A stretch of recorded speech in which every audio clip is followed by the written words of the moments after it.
It's back. It's back. It's back.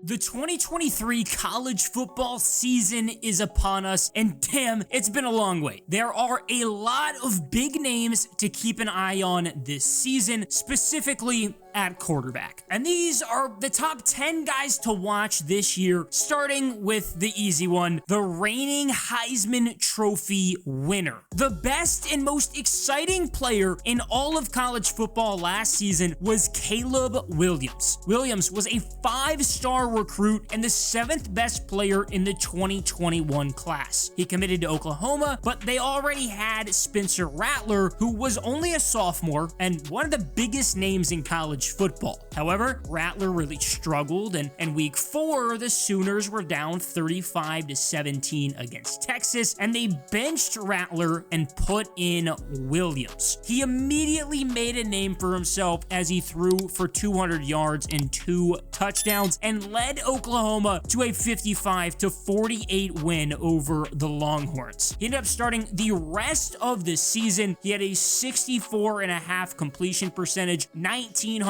yards, 21 touchdowns, and only 4 interceptions. He also rushed for 450 yards and 6 touchdowns. He was named second team All Big 12. Then, for his sophomore year, he actually followed his head coach at OU, Lincoln Riley, who left for USC. Williams ended up exploding in SoCal. He completed 66.6% of his passes for 4,500 yards, third most in the country, 42 touchdowns, the most in the country, and just 5 interceptions. And he ran for 380 yards and 10 touchdowns. The Trojans went 11-3, and Williams rightfully won the Heisman Trophy. Crazy enough, Williams wasn't even the highest rated quarterback in the 2021 class. It was Quinn Ewers, who was also the #1 player in the country overall. He originally committed to Texas, but 3 months later, he flipped to Ohio State. His freshman year, he took only 2 snaps, and he decided to redshirt. But then, after the season, he entered the transfer portal, and he made his decision to actually become a Longhorn. Last year, he threw for 2,200 yards, 15 touchdowns, and 6 interceptions. Despite being named the starter, funny enough, Ewers isn't even the most popular quarterback at Texas. It's freshman Arch Manning. This season is pretty much a deciding factor for Ewers' collegiate career. He'll constantly be watching over his shoulder because if he gets hurt or has one bad game, Arch is not only ready to take his job, but the fans want him to. But it's going to be at least a year until Arch hits the field, and maybe more if Ewers doesn't go to the draft. Now, Drake May is widely regarded as the 2nd best quarterback in next year's NFL draft. May was a 4-star quarterback coming out of Charlotte, North Carolina. He stayed close to home and committed to UNC. He redshirted his freshman year, and he completed 7 of his 10 passes for 81 yards and a touchdown. With Sam Howell off to the pros, May finally got the starting nod, and he delivered. In 14 games, he completed 66.2% of his passes for 4,300 yards, 38 touchdowns, and 7 interceptions. He also excelled on the ground with 700 yards and 7 touchdowns. He was named ACC Player of the Year. Heading into this season, May was named the preseason ACC Player of the Year. Those are some really serious expectations for such a young dude, but the next guy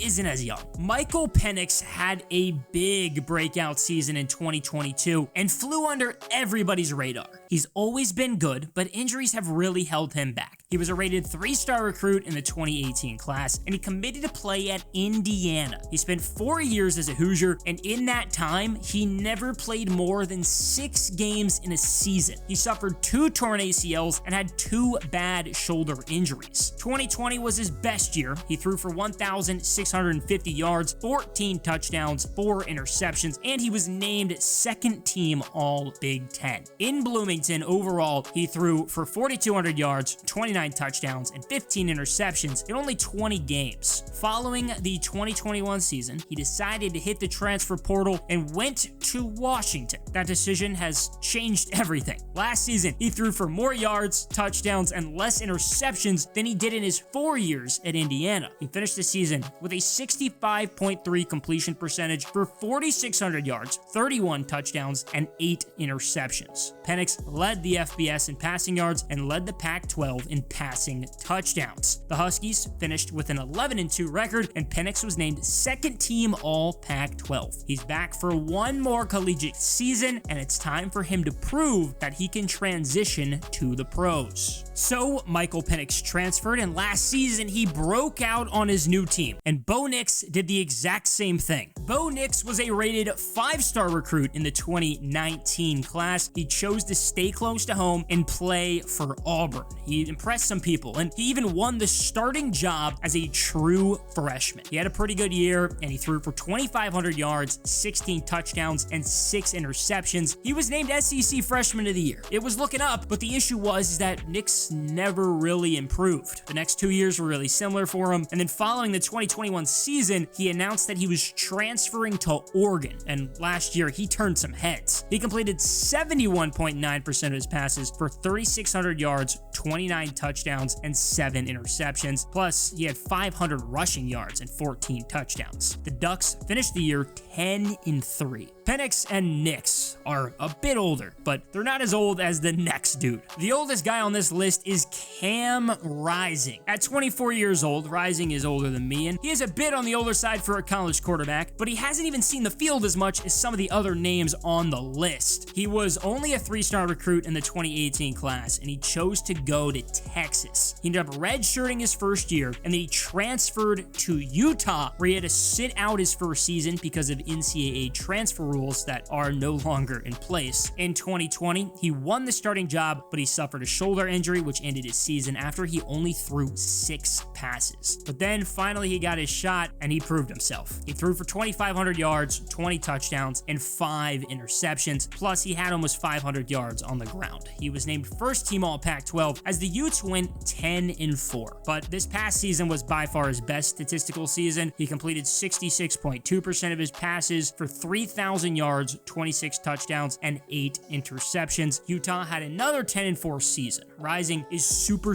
talented, and he should have another good year. 3 of the 4 quarterbacks that started in the college football playoff last season were drafted, but one still remains: J.J. McCarthy. McCarthy was a 4-star recruit in the 2021 class and backed up Cade McNamara as a true freshman in Ann Arbor. He threw 59 total passes, completing 34 for 500 yards, 5 touchdowns, and 2 interceptions, and he also rushed for 100 yards and 2 touchdowns. Then, coming into his sophomore year, he competed with McNamara for the starting job, and they ended up splitting time over the first 2 games of the season before McCarthy was finally named the full-time starter. He helped Michigan go 13-1 and beat Ohio State for the 2nd straight year. In the playoff semifinals, McCarthy had a career-high 343 yards and 2 touchdowns with 2 picks as the Wolverines lost 51-45 to TCU. McCarthy finished the year with 2,700 yards, 22 touchdowns, and 5 interceptions while completing 64.6% of his passes, and he rushed for 300 yards and 5 touchdowns. I know,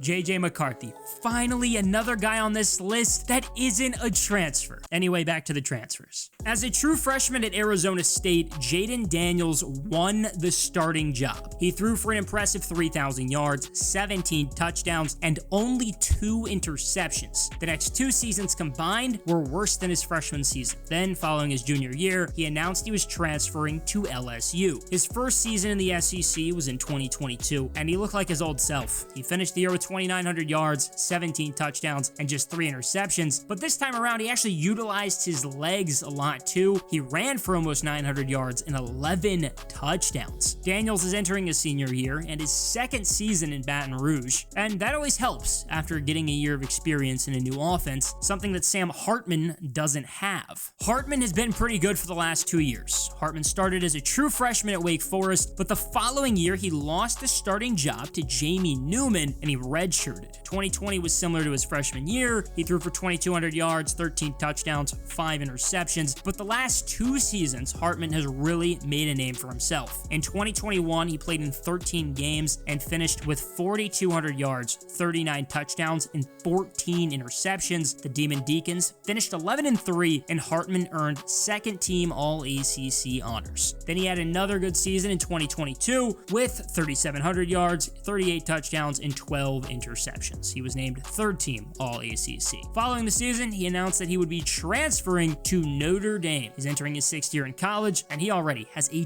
ton of experience. Finally, Jordan Travis was a 3-star recruit in the 2018 class out of Florida. He committed to play at Louisville, and then he redshirted 1 year and entered the transfer portal. It made sense because he was 3rd on the depth chart and stuck behind Malik Cunningham and Jawant Pass. He found his way back home to his home state at Florida State. Travis didn't do much his first 3 seasons with the Seminoles. He threw for only 2,700 yards, 21 touchdowns, and 12 interceptions in 22 games. But then this past season, he finally stepped up big time. He led FSU to a 10-3 record while completing 64% of his passes for 3,200 yards, 24 touchdowns, and only 5 interceptions. Plus, he rushed for 400 yards and 7 touchdowns en route to being named second-team All-ACC. Now, Jordan Travis has to prove that last year wasn't a fluke. And that's really what it's all about, watching to see if these young guys can develop. It's college football. It's younger dudes trying to improve and make a name for themselves, and that's why it's so damn fun to watch.